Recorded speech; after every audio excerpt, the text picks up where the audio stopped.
제가 오늘 교회 나와서 방송실 이렇게 들여다봤어요. 거기서 열심히 봉사하는 우리 정광현 집사의 모습이 너무나 아름다웠어요. 제가 물끄러미 바라다 보니까 이상해가지고 목사님 왜 보세요? 그런 표정이에요. 단순히 정광현 집사뿐이 아니고 여러분 한 분 한 분이 너무 사랑스럽습니다. 여러분 거짓말 아니에요. 이제 정말 우리 어린 하령이 또 건희 범위로부터 시작해서 우리 연락하신 어른들 한 분 한 분이 다 새로워요. 지금까지 봐왔던 분인데 오늘 보면 또 새롭고 또 다음 주에 보면 또 새로울 거예요. 이게 이 목사의 마음입니다. 제가 아마 여러분을 대하는 그 마음과 사랑을 저울로 이렇게 다 달아서 증명해 드릴 수는 없어요. 그래도 우리 성도 모든 분들을 제가 사랑하고 관심 갖고 위해서 기도한다는 사실 여러분 꼭 기억해 주시길 바랍니다. 자, 우리 만나올 한번 잡아주세요. 만나올.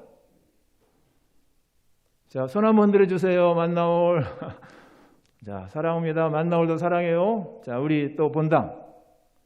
자, 손 한번 들어주세요. 너무 좁게 잡았어. 크게 넓게 잡아주세요. 넓게. 자, 사랑합니다. 예, 사랑합니다. 감사합니다. 요즘 여러분 이 젊은이들 세계에서요 가상화폐 열풍이 거세게 불고 있습니다. 그런데 이 가상화폐는 참 우리 기성세대에게는 불편한 진실이에요. 왜 불편한 진실인가? 이게 위험한데도 사실대로 말하지 못한다 그 말이에요. 정치인들은 표를 의식해서 이야기를 못합니다. 또 저 같은 나이가 좀 들고 일반인들은 그런 지적을 하면 꼰대라고 비난을 합니다. 그래서 불편한 진실이지만은 위험한 것을 바라보고 차마 이야기를 못하고 있어요. 가상화폐는 여러분 알다시피 실체가 없습니다. 인터넷 같은 사이버 상에서만 거래되는 전자화폐인데요. 지금 우리가 쓰는 화폐는 10,000원짜리는 10,000원 가치가 있고 50,000원짜리는 50,000원 가치가 있는데 이 가상화폐는요. 맨 처음에 이것을 고안한 사람이 정한 규칙에 따라서 가치가 매겨지는 거예요. 그래서 이만한 코인 하나가 5천만 원 하고요. 놀라지 않아요?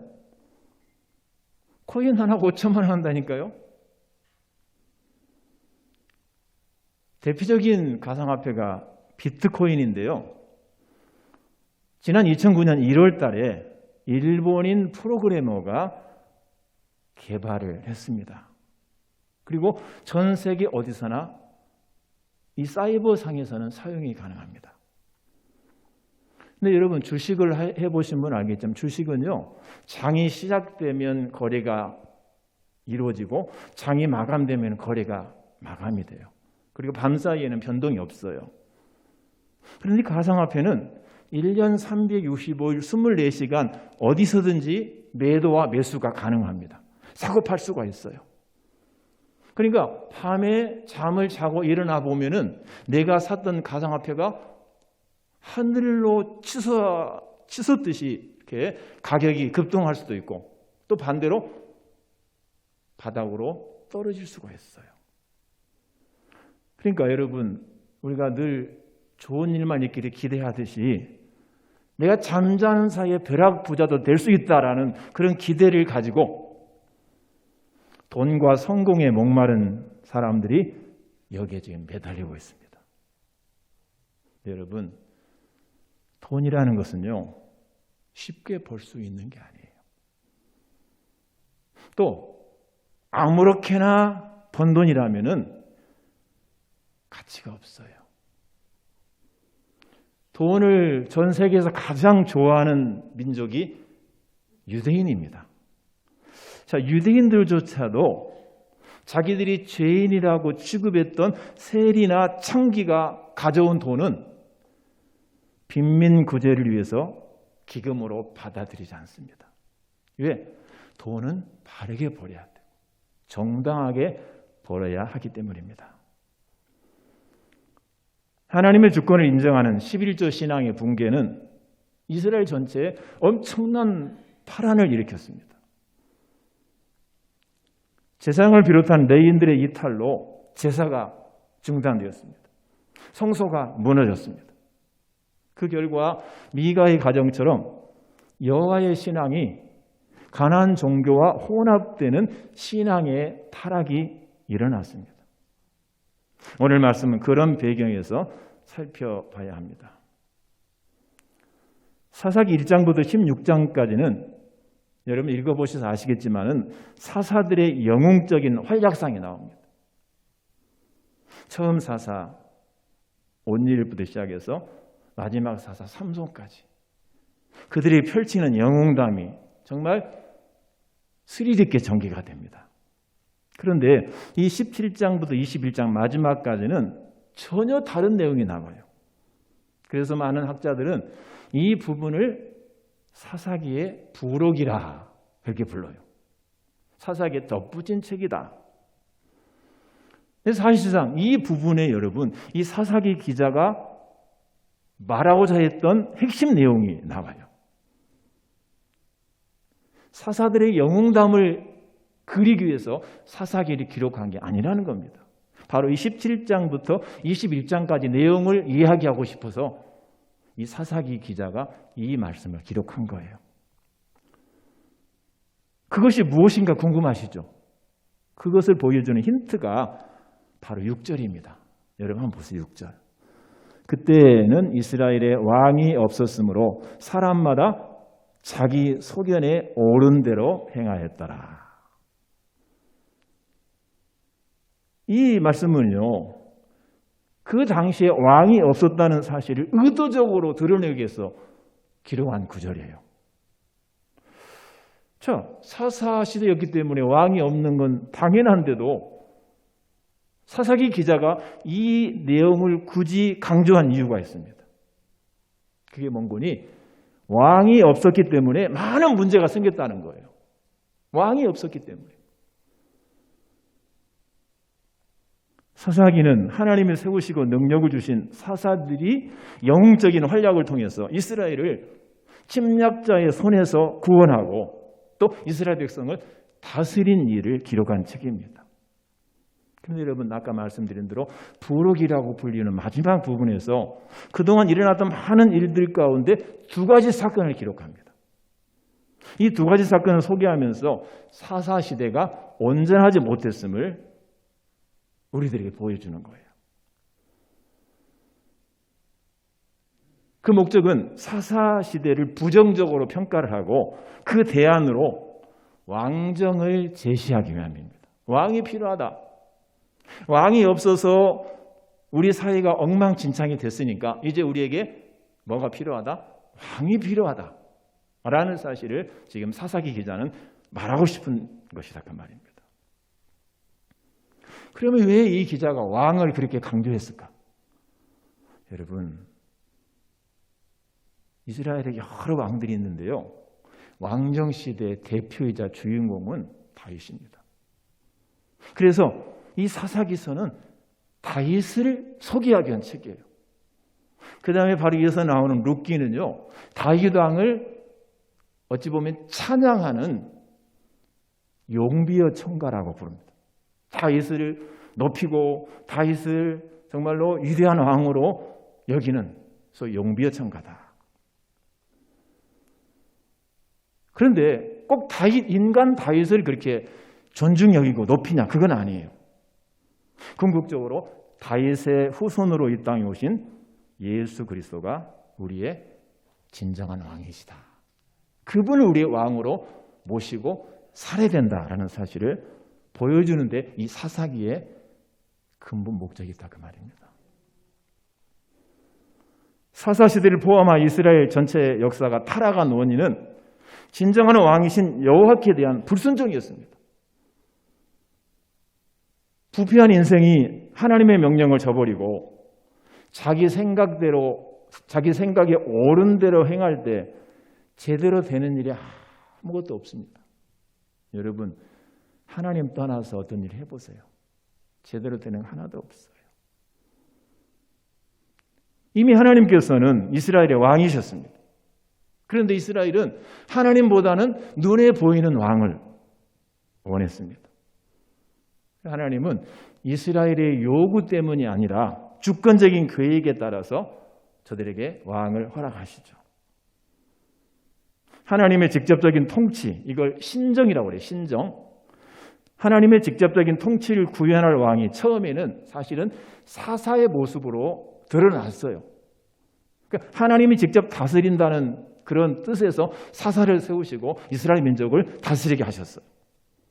그런데 사사시대는 실패했어요. 그래서 하나님께서 다윗을 비롯한 여러 왕들을 세우셨습니다. 그 왕정시대의 그 주인공은 다윗이고, 이 다윗에 의해서 나라가 견고하게 세워지죠. 이 다윗이라는 절정을 거쳐서 마침내 아까 말씀드린 대로 예수 그리스도를 통하여 궁극적으로 하나님의 통치가, 소위 신정이 완성이 됐습니다. 여러분, 이 6절 말씀처럼 사사시대에 정말 왕이 없었을까요? 왕이 없다고 보십니까? 그때는 이스라엘에 왕이 없었으므로 그랬어요. 정말 왕이 없었을까요? 아닙니다. 하나님이 그들의 왕이셨습니다. 그러나 하나님을 자신들의 왕으로 섬기지 않았을 뿐입니다. 여러분, 우리가 하나님을 왕과 주인으로 모시고 삽니다. 하나님이 나의 왕이고 나의 주인이라고 그렇게 믿는 분들은 마스크를 썼지만 한번 아멘 한번 해보세요. 예. 자, 그렇다고 한다면 우리는 하나님 대신에 다른 것을 섬기지 말아야 돼요. 우리의 진정한 왕이신 하나님만, 우리의 진정한 오너이신 하나님만 믿고 의지하며 살아야 된다, 그 말입니다. 또 육신의 욕망이나 쾌락을 추구하지 말고 우리는 하나님 말씀대로 순종해야 됩니다. 하나님께서 우리에게 말씀을 주신 목적은요, 그 말씀이 우리 인생과 신앙의 유일한 단 하나뿐인 정확무한 틀림이 없는 법칙이기 때문입니다.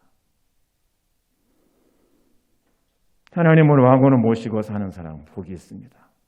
그리고 하나님을 왕으로 섬기는 사람의 삶은 영원하다는 사실을 여러분 굳게 믿으시고 하나님의 통치에서 절대 벗어나지 마시길 바랍니다.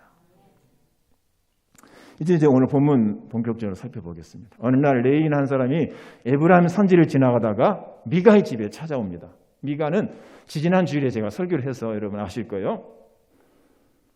원래 레위인들은 어떤 사람들입니까? 여호와께서 모세를 통해 주신 48개의 성읍에 흩어져 살면서 백성들의 신앙을 지도하는 일을 행하는 사람들이었어요. 모세가 레위 지파를 이렇게 축복합니다. 주의 법도를 야곱에게, 주의 율법을 이스라엘에게 가르치며 주 앞에서 분향하고 온전한 번제를 주의 제단 위에 드리리로다. 그렇게 축복했어요. 그러니까 주의 법도 율법을 이스라엘 백성에게 가르치는 일을 했어요. 그리고 그들을 위해서 하나님 앞에 제사하는 일을 하는 사람들이 바로 레위인들이었습니다. 하지만 레위 지파는 하나님이 주신 사명을 제대로 수행하지 못했습니다. 그 이유는 제가 지지난 주일에 말씀드린 것처럼 백성들이 11조를 드리지 않아서 레위 지파의 생계 유지가 어려워졌기 때문입니다. 레위인들이 제 역할을 하지 못하니 백성들의 여호와 신앙이 무너졌습니다. 그리고 가난 우상 종교와 혼합하는 현상이 나타났습니다. 그런 모습을 생생히 보여주는 것이 바로 미가 가정의 타락입니다. 하나님을 우상으로 바꿨죠. 그리고 하나님을 위해서 사는 게 아니라 저주를 면하고 복을 받기 위해서 미가 모자는 살았다. 제가 지난번에 말씀드렸어요. 미가의 집에 찾아온 이 레인도 자기 근무지를 이탈해서 정착할 곳을 찾아다닌 수많은 레인 중에 하나였습니다. 내가 먹을 게 없어서 생기 유지가 곤란해서 여기저기 일자리 찾아 떠돌아다니다가 이곳까지 왔습니다. 라는 이야기를 들은 미가는 참 딱하다. 당신 참 딱하다.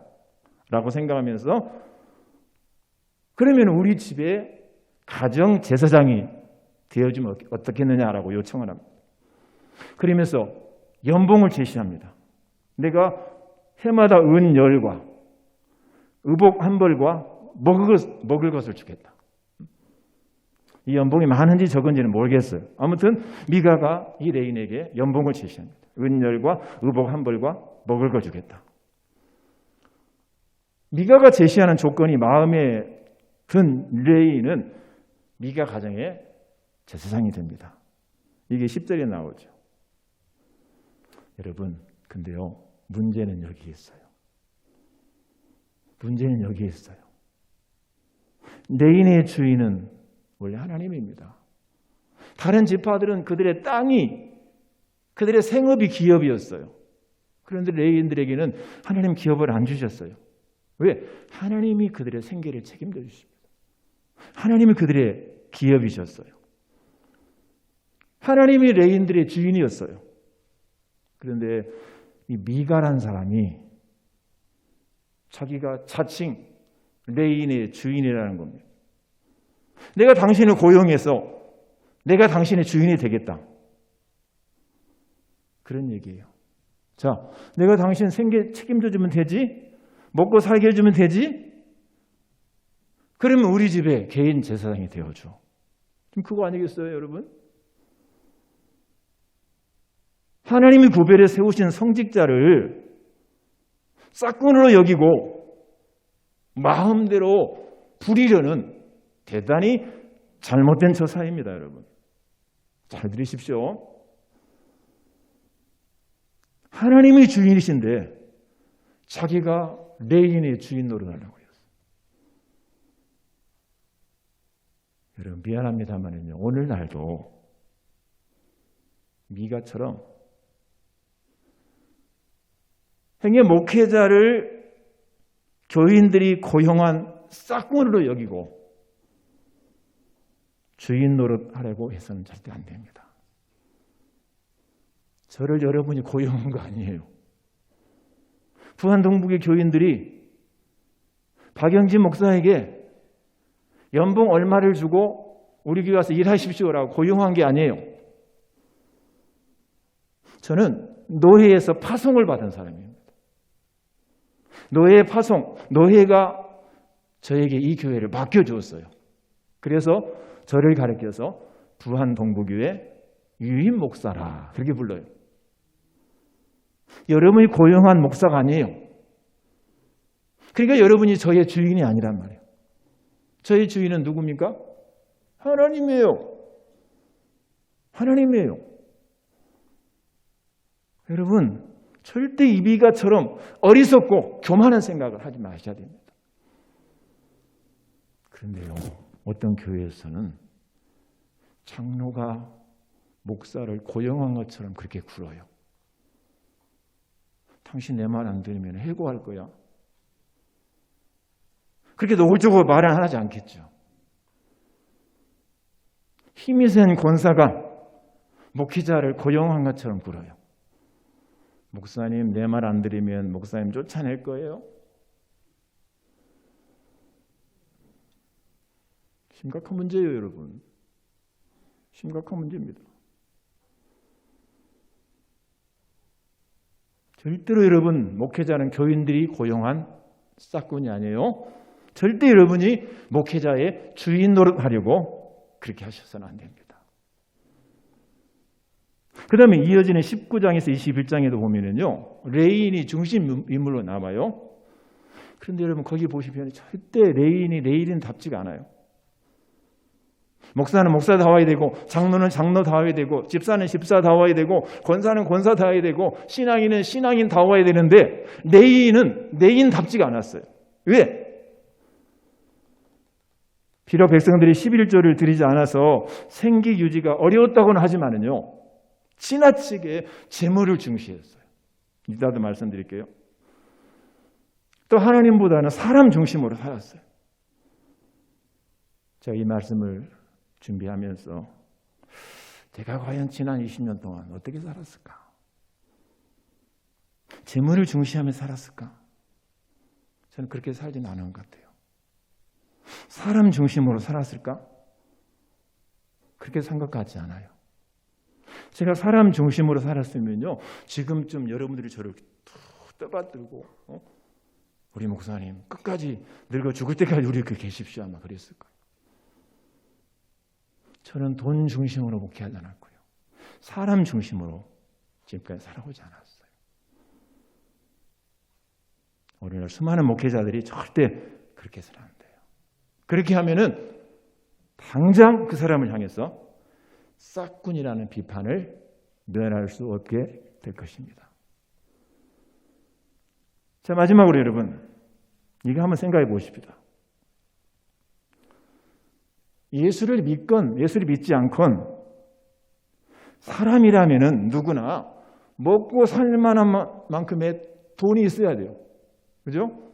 생계 유지에 필요한 만큼의 수입이 있어야 된다 그 말이에요. 그런 연유에서 목구멍이 포도청이요, 그런 말 하죠. 금강산도 식후경이다. 아무리 좋은 경치도 먹고 구경을 해야 된다. 오늘 말씀에 나오는 이 레인이 미가의 집에 머물기로 한 이유가 바로 목구멍이 포도청이기 때문에, 생계 유지, 즉 돈 때문인 사실을 볼 때 정말 우리 사람들에게는 생계 유지에 필요한 돈이 있어야 되겠다, 그런 생각을 할 수 있어요. 자, 여러분 하나 여쭤볼게요. 일반적으로 우리가 잘 산다라는 말을 하죠. 자, 우리 부안 동북에서 누가 제일 잘 살지? 라고 물어볼 때 잘 산다는 의미가 뭐예요? 누가 제일 부자냐 그 말이에요. 누가 제일 돈이 많냐 그런 의미예요. 그런데 우리 생각을 좀 바꾸십시다. 자, 지금 막 결혼하는 신랑 신혼부부가 있어요. 사람들이 막 축복해줘요. 너 잘 살아야 돼. 그래요, 우리 잘 살게요 라고 말했다고 한다면은 무슨 의미일까요? 그래요, 돈 많이 벌어가지고 부자가 될게요, 그런 뜻이에요? 저는 아니라고 봐요. 여러분 기대와 성언에 어긋나지 않도록 열심히 살겠습니다. 바르게 살겠습니다. 진실하게 살겠습니다. 그런 다짐 아니겠어요? 서로 막 첫 출발한 신혼부부가 그래요, 돈 많이 벌고 부자 될게요, 그런 의미는 아닐 거란 말이에요. 적어도 바르게 살겠습니다. 열심히 살겠습니다. 예수 믿는 사람들 같으면 하나님 잘 섬길게요. 이게 잘 사는 거예요. 여러분 앞으로는요, 잘 사는 사람, 부자인 사람들 보고 잘 산다라고 얘기하지 마세요. 저 사람 우리 동네에서 제일 부유한 사람이야. 저 가정은 우리 교회에서 제일 넉넉한 사람이야. 넉넉한 가정이야. 그렇게 말을 바꾸세요. 돈 많은 게 여러분 절대 잘 사는 게 아니에요. 물론 돈이 많으면서 잘 사는 분도 계시겠죠. 돈이 별로 없어도 온 가족이 화목하면 잘 사는 겁니다. 예수 잘 믿으면 잘 사는 거예요. 이웃을 위해서 봉사 열심히 하면 잘 사는 거예요. 누가 뭐라고 그래도 최선을 다해서 바르게 살리고 노력하면 잘 사는 거예요. 그런 인정을 받고 평가를 받아야 됩니다. 돈이 없다고 무시당해서는 안 돼요. 여러분 이제부터 돈 많은 사람보다 잘 산다 그렇게 말하지 마세요. 저 돈이 없어요. 저 가난뱅이에요. 그렇다고 제가 잘못 사는 건 아니에요. 그렇지 않겠습니까? 자, 우리 교회에서 누구 특정인을 거론해서는 안 됩니다만은, 안 돼서 거론 않겠습니다만은, 어떤 분은요, 비록 경제적으로는 좀 어려워요. 그런데 참 잘 살아요. 신앙적으로 잘 살아요. 존경스럽게 살아요. 이게 잘 사는 거예요, 여러분. 이게 잘 사는 거예요. 그런 의미에서 우리 부안 동북의 성도 여러분들 다 잘 살게 되시기를 주의 이름으로 축원합니다. 그런데 이 레인의 판단 기준은 오로지 돈이었습니다. 돈 때문에 그가 거주하면서 하나님을 위해서 일해야 했던 베들레헴을 이탈했습니다. 그리고 우상 숭배의 본고장인 에브라임 산지가족이 되었습니다. 그리고 자기 집에 신당을 세워서 우상 숭배에 빠진 미가 집의 가정 제사장직을 덥석 받아들였어요. 연봉이 짱짱하니까. 100번 양보해서 만일 그가 제사장직을 수행할 인품과 자격을 갖췄다면요, 참 좋아요. 타락한 미가를 하나님의 백성으로 바로 세우는 긍정적인 결과가 나타날 수 있었을 것입니다.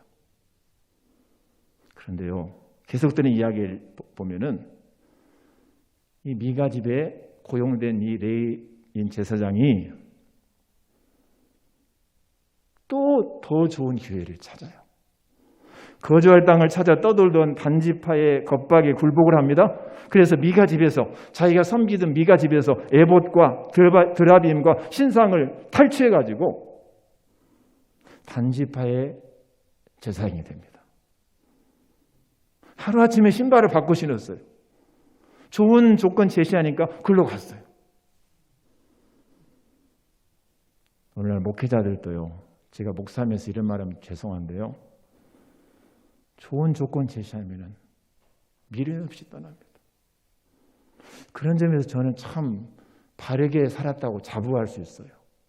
제가 이 교회에 와서 교회 단일화라는 비전을 가지고 교회에 왔는데요, 단일화는 잘 이루어지지 않지, 힘은 들지, 상처는 많이 받지. 그런 상황에서 저한테 좋은 조건의 교회에서 콜이 왔어요.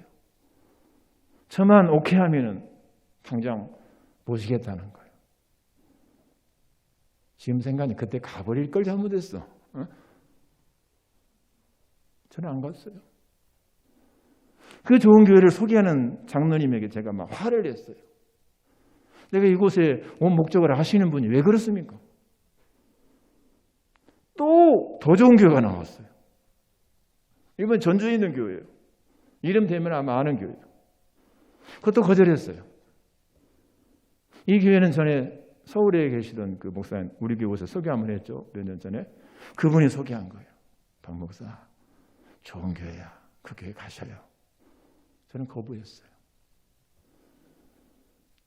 저는요, 담임 목사로 처음 임지에 부임해서, 제가 개척한 교회가 아니고서 처음 부임해서 여기에서 은퇴하는 목사입니다. 한 번도 다른 곳에 기웃거리지 않았고, 더 좋은 조건 찾아서 제가 교회를 옮겨보려고 생각했던 적이 한 번도 없어요. 하나님 앞에서 양심을 걸고 제가 맹세합니다.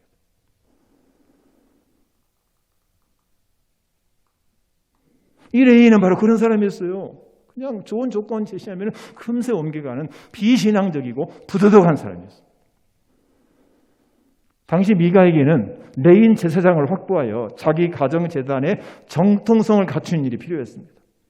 신상도 만들었어요. 에봇도 만들었어요. 그런데 제사장이 껄쩍지근해. 왜? 자기 아들이 제사장이에요. 자기와 자기 아들은 에브라임 지파예요. 에브라임 지파는 제사장이 될 수가 없어. 누가 제사장 돼야 돼요? 레인만이 제사장 될 수 있어요. 그래서 어떻게든지 레인 제사장이 필요했는데, 그런 상황에서 누가 찾아왔어요? 때마침 일자리를 구하는 레인이 제발로 찾아온 거예요. 우리 같았으면 이럴 때 뭐라고 표현합니까? 할렐루야 그러죠. 대화해 보니까 이해관계가 딱 맞아 떨어졌어요. 그래서 그들은 즉시 고용 계약을 맺습니다. 미가는 그 레인을 제사장으로 삼았고, 레인은 원하던 일자리를 찾았습니다. 그런 후에 여러분, 오늘 13절 한번 보십시오. 맨 마지막 13절. 자, 보세요. 화면도 좀 떼어주세요. 13절.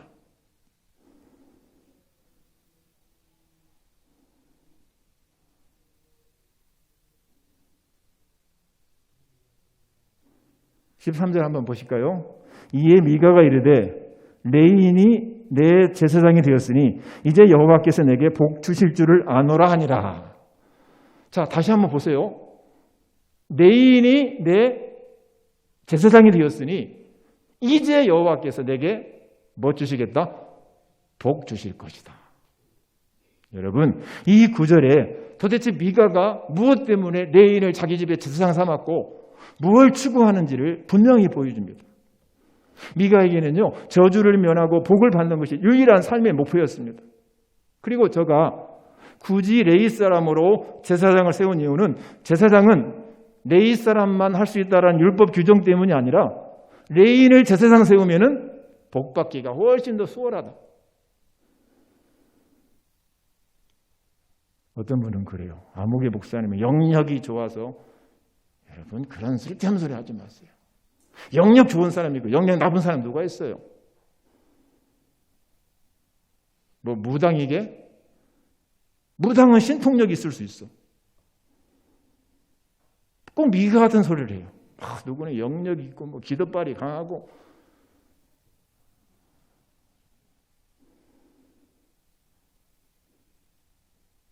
이 미가는요, 레위 제사장을 세우면은 하나님은 자기에게 복을 잔뜩 줄 줄 알았어요. 여러분, 진정한 복은요, 하나님의 언약 관계에서만 받을 수 있어요. 하나님이 우리를 하나님 백성 삼으시고 우리를 사랑하셔서 복을 주실 때 복을 받는 거예요. 그런데 이 미가는 하나님을 팽개치고 살면서도 기복적인 의미에서 복만 받으려고 했어요. 내가 원한다고 하나님 앞에 복 받는 게 아니에요. 내가 아무렇게 살아도 교회만 댕긴다고 무조건 복 받는 게 아니에요.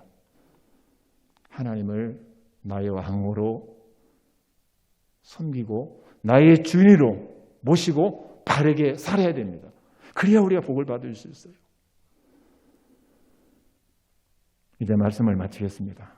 사사기 17장은요, 당시 사람들이 무슨 생각을 하며 어떻게 살았는지를 생생하게 보여줍니다. 1절에 돈 이야기로부터 시작이 됩니다. 13절에 복을 기대하는 이야기로 끝이 납니다. 돈으로 시작해서 복으로 끝나요. 이것은 당사자인 미가와 레위 사람뿐만이 아니라 그 당시 사람들이 돈에 관심이 매우 많았음을 보여줍니다. 그들은 경제적인 풍요에만 관심을 두고 부자로 살기 위해서 수단과 방법을 가리지 않았습니다.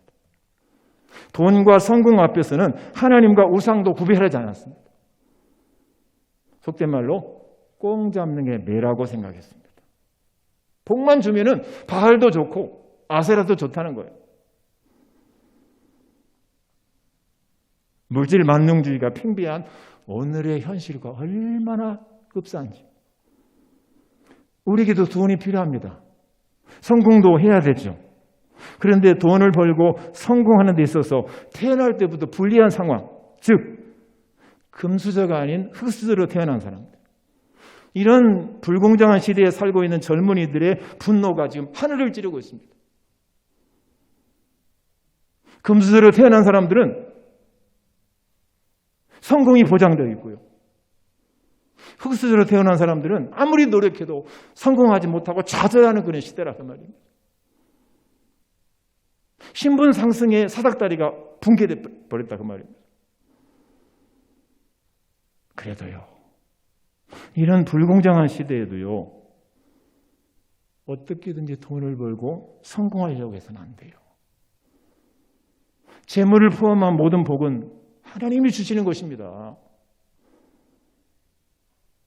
물론 우리가 정당하게 노력도 해야 되겠지만은요, 분노한다고 그래서 어떻게든지 돈 벌기 위해서, 성공하기 위해서 노력한다고 돈 벌고 성공하는 게 아니라는 그 말이에요.